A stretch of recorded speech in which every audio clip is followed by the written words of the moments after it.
ಇತರ ದೇವರುಗಳು ಕುಬೇರನ ದೇಹದ ಬಗ್ಗೆ ಗೇಲಿ ಮಾಡುತ್ತಿದ್ದರು. ಈ ಅಪಮಾನದಿಂದ ಬೇಸರಗೊಂಡ ಕುಬೇರನು ಶಿವನನ್ನು ಮೆಚ್ಚಿಸಲು ಕಠಿಣ ತಪಸ್ಸು ಮಾಡಿದನು. ಅವನ ತಪಸ್ಸಿಗೆ ಒಲಿದ ಶಿವನು ಕುಬೇರನನ್ನು ಸಂಪತ್ತಿನ ಅಧಿಪತಿಯನ್ನಾಗಿ ಮಾಡಿದನು. ಅಂದಿನಿಂದ ಜನರು ಕುಬೇರನನ್ನು ಸಂಪತ್ತು ಮತ್ತು ಸಮೃದ್ಧಿಗೆ ಅಧಿಪತಿಯಾಗಿ ಪೂಜಿಸುತ್ತಾರೆ. ಓಂ ಯಕ್ಷಾಯ ಕುಬೇರಾಯ ವೈಶ್ರವಣಾಯ ಧನಧಾನ್ಯಾಧಿಪತಯೇ ಧನಧಾನ್ಯ ಸಮೃದ್ಧಿಂ ಮೇ ದೇಹಿ ಧಾಪಯ ಸ್ವಾಹ.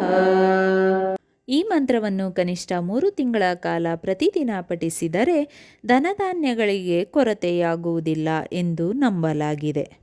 ಓಂ ನಮಃ ಶಿವಾಯ.